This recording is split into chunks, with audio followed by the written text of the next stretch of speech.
Welcome to you success platform. हम एक नया इनिशिएटिव शुरू कर रहे हैं जिसके अंतर्गत हम ARO के PYQ को देखेंगे और सेगमेंट वाइज इसको करेंगे। पहले हम अपना स्टार्ट करते हैं हिस्ट्री के क्वेश्चन से और उस हिस्ट्री के अंतर्गत भी हम पहले एंशिएंट इंडिया के जितने भी आज तक ARO में क्वेश्चन आए हुए हैं उसका डीप एनालिसिस करेंगे। चलिए हम अपने वीडियो को स्टार्ट करते हैं और आशा करते हैं कि आपको पसंद आएगा। पहले हम 2021 के प्रीवियस ईयर को देखें तो इसमें एंशिएंट इंडिया के 5 क्वेश्चन आए हुए हैं और पहला क्वेश्चन इसमें था विदेश यात्री और भ्रमण वर्ष का मेल करना था। तो फाहियान जो 399 से 414 ईस्वी में आता है और यह चंद्रगुप्त द्वितीय विक्रमादित्य के कार्यकाल में आता है। हेनशांग जो 629 से 645 ईस्वी तक भारत में आता है और भ्रमण करता है, यह हर्षवर्धन के काल में आता है जो पुष्यभूति वंश का रहता है। इत्सिंग जो 671 से 694 ईस्वी तक आता है भारत में और यह पांड्य नरेशों के कार्यकाल में आता है। अल-मसूदी 957 AD में आता है। अगर हम राजाओं को जनता द्वारा प्रत्यक्ष रूप से चुना गया था तो कौन से राजाओं को जनता द्वारा प्रत्यक्ष चुना गया था, तो इसमें गोपाल जो पाल वंश का संस्थापक था इसको प्रत्यक्ष रूप से चुना गया था और नंदी वर्मन जो पल्लव मल थे उनको भी चुना गया था। तो 2016 में जो मुख्य परीक्षा में एंशिएंट इंडिया के क्वेश्चन आए हैं, यदि उन्हें हम देखें तो विंध्य क्षेत्र के पाषाण युगीन लोगों ने नूतन भूतकाल के अंत में गंगा घाटी में प्रव्रजन किया क्योंकि जलवायु परिवर्तन के कारण इस काल में शुष्कता का चरण था। ये कथन में था जो ये पूर्णतः सही कथन था। अब क्वेश्चन नंबर 7 है जो इसमें तीर्थंकरों के सही कालक्रम पूछा था। तो इसमें जो दिया गया था अभिनंदन जो थे तीर्थंकर उनका 4th क्रम था, पद्म प्रभु थे 6 था, विमल नाथ थे इनका 13 था। फिर अगर हम और आगे देखें तो महाजनपद और उनकी राजधानियों दी हुई थी और इनमें गलत चुनना था तो इनको हम PYQ में लेकर आए हैं। कंबोज जिसकी राजधानी राजपुर है, अश्मक जिसकी राजधानी पोतन और पोटली है, सुरसेन जिसकी राजधानी मथुरा है, कौशल जिसकी राजधानी श्रावस्ती है। किस राज्य ने अपने मंत्रियों को पशुओं पर क्रूरता पर प्रतिबंध लगाने के लिए काशी क्षेत्र भेजा? वो थे चालुक्य राजा कुमारपाल, जिन्होंने अपने मंत्रियों को पशुओं पर क्रूरता पर प्रतिबंध लगाने के लिए काशी क्षेत्र भेजा गया था। किस शासक ने सिंघल द्वीप के विरुद्ध 642 ईस्वी में 2 समुद्री अभियान भेजे? वह थे नरसिंह वर्मन फर्स्ट पल्लव वंशी। अब हम देखते हैं कि प्रीवियस ईयर 2016 में जो पुनर्परीक्षा हुई थी जो कैंसिल हो गई थी उसमें एंशिएंट इंडिया से एक भी क्वेश्चन पुटअप नहीं किए गए, उसमें 0 क्वेश्चन थे। अब हम देखते हैं अपने टॉपिक मेंस 2017 में कौन सा PYQ एंशिएंट इंडिया का आया है। तो पुरातात्विक स्थल दिया था और उनके खोजकर्ता दिया हुआ था। तो हड़प्पा काल की खोज दयाराम साहनी जी 1923 में करते हैं। हस्तिनापुर की खोज BB लाल जी 1950-52 में करते हैं। तक्षशिला की खोज जॉन मार्शल जी 1913 में करते हैं और कौशाम्बी NG मजूमदार जी करते हैं कौशाम्बी की खोज। अब इसी तरह महाजनपद दिया हुआ था और उसकी जो है राजधानी दी हुई थी। तो हमें अंग की राजधानी चंपा थी, कौशल की राजधानी श्रावस्ती थी, वत्स की राजधानी कौशाम्बी थी, मत्स्य की राजधानी विराटनगर थी। महावीर स्वामी को ज्ञान की प्राप्ति ऋजुपालिका नदी के तट पर हुई थी। डिमेट्रियस एक हिंदू यूनानी शासक थे। रुद्रदमन शक शासक थे। गोंडोकर्णफीज पल्लव शासक थे। भीम कुषाण वंश थे। तो इसमें भी दिया गया था कि कौन सा कथन गलत है। तो ये क्वेश्चन था कौन सा शासक किस वंश से संबंधित था। सातवाहन काल में संस्कृति के साथ प्राकृतिक भाषाओं का विकास हुआ था। बिल्कुल सही था ये। सातवाहन राजाओं ने साहित्यिक रचना के लिए संस्कृत तथा अन्य लोक भाषाओं को अपनाया था, ये भी सही था। सातवाहन राजभाषा प्राकृतिक थी। गुप्त स्वर्ण सिक्कों को दिनार कहते थे। चांदी की मुद्रा को रूपक कहते थे। प्रथम चांदी का मुद्रा जो चलाया वह चंद्रगुप्त सेकंड था। आचार और उनके सिद्धांत। लकुलिश का पाशुपत सिद्धांत था। नागार्जुन का शून्यवाद। भद्रबाहु जैन से संबंधित थे। घोषाल आजीविक संप्रदाय के संस्थापक थे। मौलिकबुद्ध घोषाल। फिर अगर हम आगे देखें तो बौद्ध धर्म के त्रिरत्न क्या थे? बुद्ध, धम्म, संघ, ये बौद्ध धर्म के त्रिरत्न थे।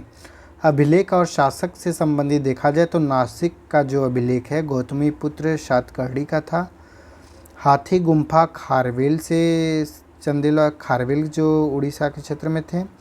भीतरी स्कंदगुप्त के काल का है, स्कंदगुप्त ने लिखवाया है, जो गुप्त वंश का है। गिरनार रुद्रदमन फर्स्ट काल अभिलेख है। विक्रमशिला विश्वविद्यालय की स्थापना पाल शासक धर्मपाल करवाता है। शासक और कालक्रम दिया हुआ था। यशोवर्मा के बाद धंग आते हैं, विद्याधर आते हैं और कीर्तिवर्मा आते हैं। फिर आगे इसी तरह में गुर्जर प्रतिहार मिहिर भोज उपाधि, जो गुर्जर प्रतिहार शासक मिहिर भोज की उपाधि जो थी वह आदिवरा थी। अब 2016 प्री जो निरस्त हो गया था उसका अगर देखें हम क्वेश्चन तो नॉर्थ टू साउथ सभ्यताओं को व्यवस्थित करना था। जो एजटेक था और माया सभ्यता, नॉर्थ में पहले एजटेक फिर माया जो मैक्सिको के क्षेत्र में था। मुइंस्का जो कोलंबिया ईस्टर्न कोलंबिया था, मुइंस्का इनका साउथ अमेरिका का पश्चिमी क्षेत्र में था। दूसरा क्वेश्चन इसमें आया ऋग्वेद स्रोतों का संकलन था। ऋग्वेद क्या था? स्रोतों का संकलन था। बुद्ध द्वारा दीक्षित अंतिम व्यक्ति कौन था? सुबुद्ध था बुद्ध द्वारा अंतिम दीक्षित व्यक्ति। एक ब्राह्मण अद्वितीय ब्राह्मण किसे कहते हैं? गौतमीपुत्र सातकर्णी को एक अद्वितीय ब्राह्मण कहते हैं। प्रयाग प्रशस्ति समुद्रगुप्त, अशोक का निर्देश और अशोक की रानी कारुवाकी का लेख और जहांगीर के लेख मिलते हैं। प्रयाग प्रशस्ति में समुद्रगुप्त, अशोक का निर्देश, अशोक की रानी कारुवाकी का लेख, जहांगीर का लेख का जिक्र होता है। कुषाण काल में सर्वाधिक स्वर्ण के सिक्के और ताम्र सिक्के जारी किए गए। गुप्त में स्वर्ण और रजत के सिक्के जारी किए गए। सातवाहन चांदी, तांबा और सीसा और पोटीन कांसा का सिक्के का प्रयोग किए और जिसमें सीसा का सर्वप्रथम जो सिक्के के रूप में होता है वह सातवाहन काल में ही होता है। कलचुरी के जो शासक थे स्वर्ण, रजत और ताम्र के सिक्के जारी किए। स्वर्ण सिक्के सर्वप्रथम हिंद यवन शासकों ने चलवाया था। ग्वालियर का तेली मंदिर। नक्काशी मूर्तियाँ उत्तर भारत शैली नागर शैली में हुई हैं, बट इसका शिखर द्रविड़ शैली में बना हुआ है, जो ग्वालियर का तेली मंदिर है। मंदिर की वास्तु शैली में हिंदू और बौद्ध दोनों वास्तुकला का मिश्रण समाहित है। निर्माण जो है ग्वालियर का तेली मंदिर का गुर्जर प्रतिहार मिहिर भोज ने करवाया था। फिर आगे देखें 2014 के मेंस का क्वेश्चन देखें तो हाथी दांत का पैमाना लोथल से प्राप्त किया गया था, जो एक हड़प्पा सिविलाइजेशन का प्लेस है। अंग महाजनपद की राजधानी चंपा थी। द्वितीय बौद्ध समिति वैशाली में हुई थी, जिसकी अध्यक्षता साबक मीर किए थे, जो कालाशोक के समय हुआ था। इसी में बौद्ध धर्म शिविर और महासंघिक में विभाजित हो गया था। चंद्रगुप्त मौर्य ने सेलुकस को हराया था 305 बीसी में हराया था। फिर सेलुकस से इसके संबंध भी बने थे और इसकी बेटी हेलेना का विवाह चंद्रगुप्त मौर्य से हुआ था। परिणाम स्वरूप इसे हेरात गंधार के क्षेत्र भी प्राप्त हुए थे और इसने एक राजदूत मेगस्थनीज को भी अपने दरबार में चंद्रगुप्त मौर्य के दरबार में भेजा था। फिर हम इस अगला क्वेश्चन देखें तो किसका उल्लेख कनिष्क के रबतक अभिलेख में हुआ है? रबतक अभिलेख में किसका उल्लेख हुआ है?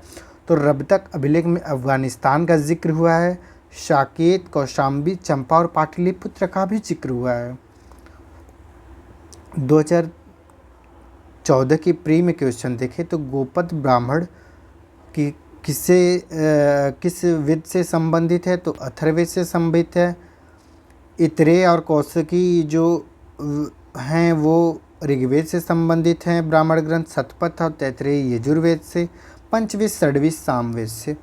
नैनार शैव धर्मानुयायी कहलाएं जिनकी संख्या 63 थी और अलवारों की संख्या 12 थी।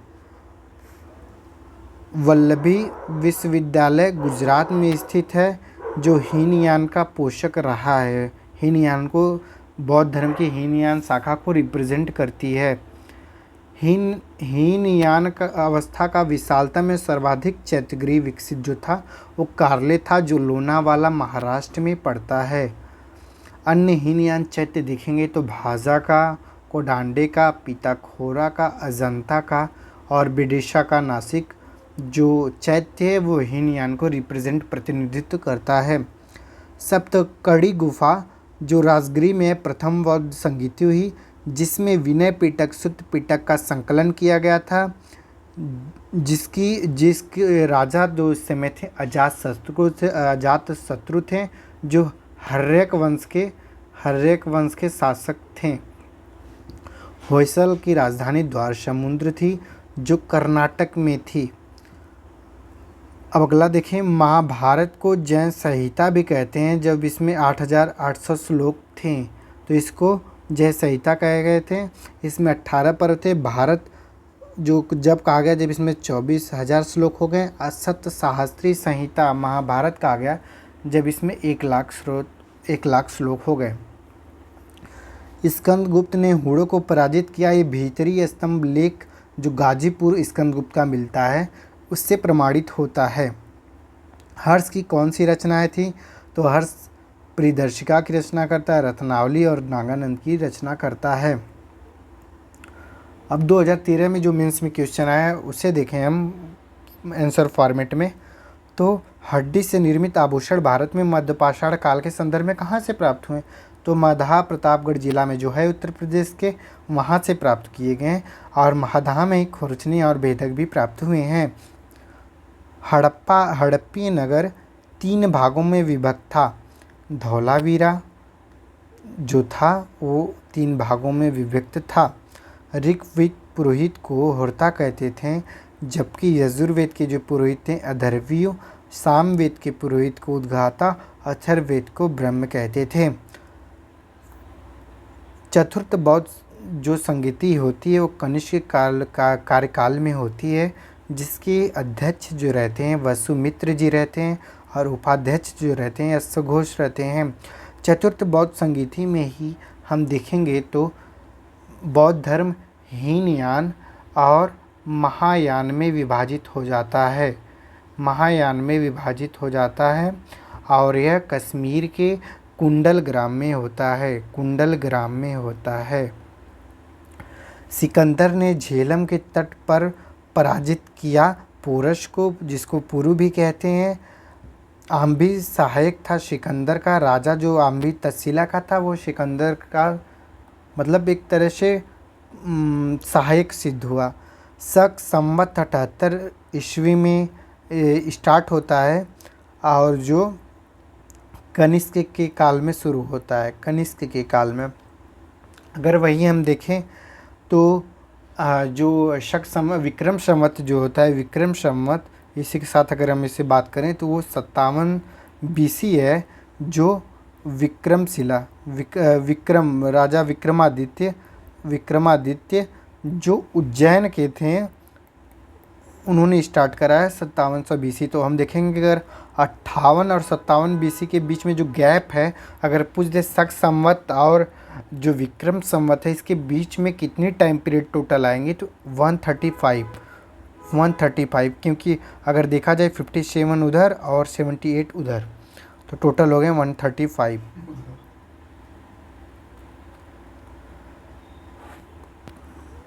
सेवन्थ क्वेश्चन आया था इसमें, प्राचीन भारत में दास्तां नहीं थी, ये किसने कहा है? तो मेगास्थनीज ने कहा था कि प्राचीन भारत में दास्तां नहीं थी, क्योंकि एक कारण ये भी रहा है कि जो यूनान जो इसके क्षेत्र में जिस हद तक दास्तां के क्षेत्र थे उस तरफ भारत में स्थिति नहीं थी, एक संतोषजनक स्थिति में था। हालांकि चाणक्य ने बताया हुआ है कि दास थे। तो किस तमिल ग्रंथ को लघु वेद की संज्ञा दी जाती है? कुराल को जिसके रचयिता चिरुवल्लूर हैं उसे तमिल ग्रंथ को लघु वेद की संज्ञा दी जाती है। इसे तमिल साहित्य का बाइबिल भी कहते हैं, अब पंचम वेद भी माना जाता है। चोल शासक वारियम उद्यान प्रशासन कार्य देखते थे। चोल जो शासन थे वारियम उद्यान वो प्रशासन कार्य देते थे, उसे कहते थे टोट वारियम जो थे वो वारियम उद्यान का प्रशासन देखते थे। अब हम 2013 के प्री में आ जाएं। यदि 2013 में जो प्री में क्वेश्चन पूछे गए थे उनको आज देखें हम, तो एक ही क्वेश्चन पूछा गया था, वह था काल्पनिक वैज्ञानिक उपकरणों पर किसने पुस्तक लिखी है? तो वो भोज जो परमवंशी थे उन्होंने लिखी है, जिसमें चिकित्सा और गणित व्याकरण का भी जिक्र हुआ है। 2010 मेंस में पूछा कि हड़प्पा सिविलाइजेशन जो था उसके जो स्थल थे किस नदी के तट पर थे? तो हड़प्पा जो था रावी नदी के तट पर था, कालीबंगा जो था घग्गर नदी के तट पर था, लोथल जो था भगवा नदी के तट पर था, और रोपड़ जो था सतलज नदी के तट पर था। फिर दूसरा क्वेश्चन 2010 में पूछता है कि तमिल देश के संगम युग का राजवंश था? तो चोल चेर पांड्य थे, जो पल्लव नहीं थे। इसमें पल्लव जो थे संगम युग में जो तमिल देश था उसमें कंसीडर नहीं किए जाते थे। तमिल रामायण रामावतार के लेखक कम्बन जी हैं। कम्बन जी को रामायण जो तमिल लिखा गया वो कम्बन जी ने लिखा हुआ है। फिर अगर हम बात करें अगले क्वेश्चन में, तो बौद्ध संगीति पूछा था और उसके अध्यक्ष की पूछे गए। तो परंतु प्रथम बौद्ध जो संगीति हुई थी महाकश्यप के समय अजातशत्रु के कार्यकाल में जो है राजगिरी में होती है। द्वितीय बौद्ध जो संगीति थी सबाकामी के नेतृत्व में 383 बीसी में कालाशोक के समय होती है, जो एक हर्यक वंश का शिशुनाग वंश का शासक रहता है। सॉरी, तृतीय ज्योति मुगलीपुत्तिश के समय होती है। इसके समय शासक जो थे अशोक जी थे, और ये पाटलिपुत्र में होती है जो 250 बीसी में हेल्ड होती है। इसी में धम्म जो त्रिपिटक का तीसरा था धम्म वाला पार्ट वो इसमें रिप्रेजेंट किया जाता है। जो फोर्थ जो बौद्ध संगीति वह सुमित्र कनिष्क के कार्यकाल में थी, जिसमें ही हीनयान और महायान दो भागों में बौद्ध धर्म बढ़ जाता है। गुजरात चंद्रगुप्त साम्राज्य में प्रमाणित रुद्रदामन के जूनागढ़ अभिलेख से प्रमाणित होता है कि गुजरात चंद्रगुप्त मौर्य के साम्राज्य में था, क्योंकि इसी से ही पता चलता है कि वहाँ पर सुदर्शन झील का निर्माण चंद्रगुप्त के जो एक गवर्नर जी रहते हैं पुष्य जी, उन्होंने सुदर्शन झील का निर्माण कराया था। अशोक का अभिलेख से पुष्टि होती है कि बुद्ध जी का जन्म लुम्बिनी होता है। एक्चुअली में रोमनदेही अभिलेख से प्रमाणित होता है। रोमनदेही अभिलेख जो है इसके बारे में जिक्र किया जाए तो यह अशोक का सबसे छोटा अभिलेख है, स्तंभ लेख है। ये 20 वर्ष के बाद जब लुम्बिनी जाता है अशोक उस काल में इसको रिप्रेजेंट करता है, और ये प्रमाणित करता है कि बुद्ध जी का जन्म लुम्बिनी में हुआ था। इसी से ये भी प्रमाणित होता है कि उसने वहाँ पर धर्म कर को माफ़ कर दिया था, और जो राजस्व की दर थी भू राजस्व की, उसने उसको भू राजस्व की दर को 1/6 से 1/8 कर दिया था। 2010 के प्री में जो क्वेश्चन पूछा था अगर उसको देखें तो भागवत संप्रदाय में भक्ति रूपों की संख्या जो थी वो 9 थी। 9 धा भक्ति भी कहते हैं इसे हम। फिर दूसरा क्वेश्चन था बुद्ध कौशाम्बी किसके राज्य में आए थे, तो उदयन के काल में बुद्ध जी कौशाम्बी में आए थे। राष्ट्रकूटों का संरक्षण प्राप्त था, जैन धर्म को प्राप्त था राष्ट्रकूटों का संरक्षण। शक विजेता किसे कहते हैं, चंद्रगुप्त सेकंड को कहते हैं। इसी के उपरांत उसने शकों पर विजय प्राप्त करने के पर विक्रमादित्य की उपाधि ली थी, इसीलिए इसे शाकाहारी भी कहा जाता है। 2010 के मेंस क्वेश्चन को देखा जाए तो विष्णु को किस अवतार को सागर से पृथ्वी का उद्धार करते हुए अंकित किया गया है, तो वह वराह अवतार जो है, विष्णु जी का जो वराह अवतार है उसको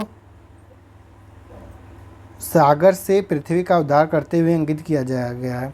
राजा नंद का उल्लेख खारवेल के हाथी गुम्फा अभिलेख से मिलता है। फिर नेक्स्ट क्वेश्चन जो था वह था कि सारनाथ की भूमि स्पर्श मुद्रा किससे संबंधित है, वह गुप्त काल से संबंधित है। गुप्त काल की 3 बुद्ध मूर्ति है, सारनाथ मथुरा का बुद्ध मूर्ति, सुल्तानगंज या जो सुल्तानगंज वाली है यह बर्मिंघम संग्रहालय में अवस्थित है। रजत सिक्के जारी करने वाला प्रथम गुप्त शासक कौन था, तो चंद्रगुप्त प्रथम था। चांदी के सिक्कों को रूपक भी कहा जाता था गुप्त पीरियड में, याद करने योग्य टॉपिक है ये।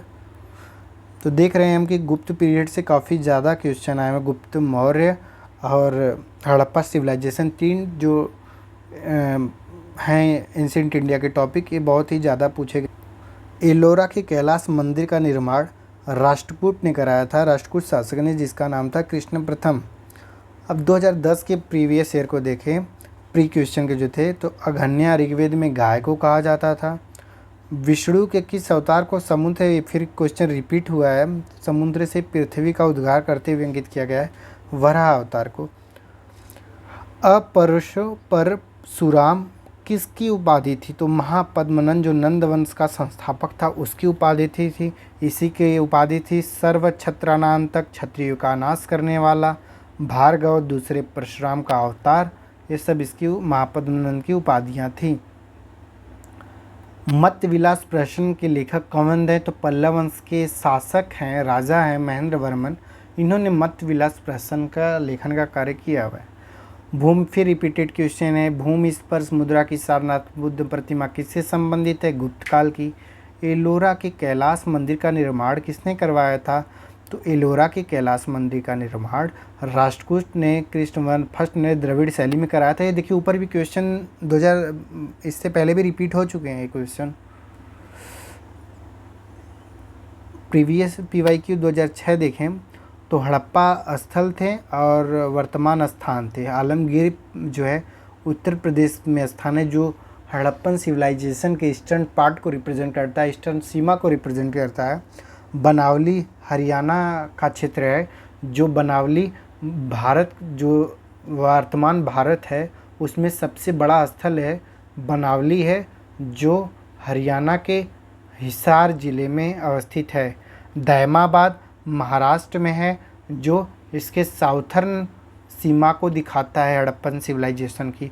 राखीगढ़ी हरियाणा में स्थित है। Rakhigarhi is the largest city in India Harappan civilisation की। राखीगढ़ी है सबसे बड़ी साइट इंडिया में हड़प्पन सिविलाइजेशन की। बनावली में जो है हमें एक मिट्टी से बने हुए हल्के साक्ष्य मिले हुए हैं, हल्के साक्ष्य मिले हैं। बुद्ध काल का जो जैव वैद्य बड़ा प्रसिद्ध वैद्य रहता है, जीवक, जिसको बिंबिसार ने भेजा भी रहता है, वो बिंबिसार के दरबार में रहता था। नैनारों की संख्या 63 थी, जो नैनारों को शैव कहा जाता था। अलवार को विष्णु के जो भक्त थे उसे अलवार कहते थे, जिनकी संख्या 12 थी।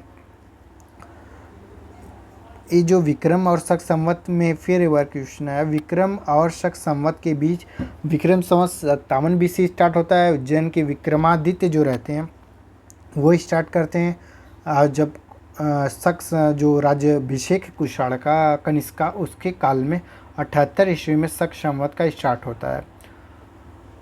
बेसिकली क्वेश्चन था कि विक्रम संवत और शक संवत में कितने वर्ष का अंतर था, तो 135 वर्ष का।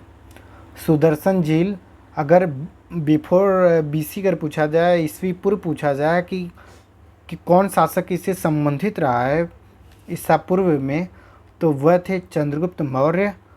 इन्हीं के काल में इनके गवर्नर जो थे गिरनार क्षेत्र के पुष्यगुप्त वैश्य, इन्होंने इसका निर्माण कराया था, जिसका उल्लेख गिरनार अभिलेख में भी पड़ता है। अशोक ने भी इसका मरम्मत कराया। अगर ईस्वी में बात किया जाए तो रुद्रादमन और स्कंदगुप्त ने इसका थोड़ा सा मरम्मत कराया हुआ था। फिर अगला क्वेश्चन बोलता है टालमी फिलाडेल्फ किस देश के शासक थे जिनका संबंध अशोक के शासनकाल से रहा है? तो वह मिस्र के शासक रहे हैं टालमी फिलाडेल्फ। अभिलेख जो लुमंदई शाक बुद्ध जी का जन्म स्थान है, लुमंदई लघु स्तंभ लेख वहाँ पर प्राप्त किए गए हैं। फिर हम अगला देखें तो खारवेल किसका संरक्षण था? तो जैन धर्म का खारवेल संरक्षण करता था। 2001 के PYQ को देखें तो ऋग्वेद जो था वह स्रोत में प्रार्थनाएं इसमें लिखी गई हैं। यजुर्वेद में कर्मकांड को रिप्रेजेंट करता है। सामवेद है जो संगीतमय स्रोत है। अथर्ववेद है जो तंत्र मंत्र जो वशीकरण के सिद्धांत है इससे प्रेरित है। नचिकेता यम का संवाद है जो कठोपनिषद में जो अध्यात्म ज्ञान से संबंधित है। फिर अगला क्वेश्चन पूछता है भारत में सिकंदर की सफलता के कारण क्या कह रहे हैं? तो देखिए भारत में कोई उस समय केंद्रीय सत्ता थी नहीं, फौज बेहतर सिकंदर की थी, देशद्रोही शासकों की सहायता मिली, तो आम्बी जैसे लोगों की जो तक्षशिला के शासक रहे हैं। पुनर्विवाह जो नेक्स्ट है, पुनर्विवाह वर्जित मनुष्य स्मृति में था, तो लिखा था किसमें पुनर्विवाह वर्जित है? तो मनु स्मृति में पुनर्विवाह वर्जित था। फिर अगला क्वेश्चन है ईसा का प्रारंभिक शताब्दी में भारत और रोम का व्यापार होता था, ये कहाँ से प्रमाणित होता है? तो अरिकामेडू से प्रमाण प्राप्त हुए हैं कि ईसा के प्रारंभिक शताब्दी में भारत और रोम से व्यापार होते थे। अमीर खुसरो जो थे अलाउद्दीन खिलजी के काल में थे, तो पूछा था तब बेसिकली जो विद्वान थे और किस शासक के काल में रहते थे, तो वो रिप्रेजेंट करना है। अमीर खुसरो अलाउद्दीन खिलजी, कालिदास चंद्रगुप्त सेकंड के, हर्षेश समुद्रगुप्त के, बाणभट्ट जिसने कादम्बरी हरिश्चंद्र की रचना हर्षवर्धन के कार्यकाल में था। गुर्जर प्रतिहार वंश के संस्थापक कौन थे? नागभट्ट ने गुर्जर प्रतिहार वंश के संस्थापक ही रचे। तो हम जितने भी आज देखते हैं कि जितने भी क्वेश्चन आए हमने डीप एनालिसिस उसका कर लिया। जो भी आज तक RO UP PCS के RO में क्वेश्चन पूछे गए थे PYQ में एंशिएंट इंडिया को कवर किया, तो हमने देखा कि PYQ से 3 चीज़ें, PYQ जो था 3 इम्पॉर्टेंट टॉपिक आए। वो था हड़प्पा सभ्यता,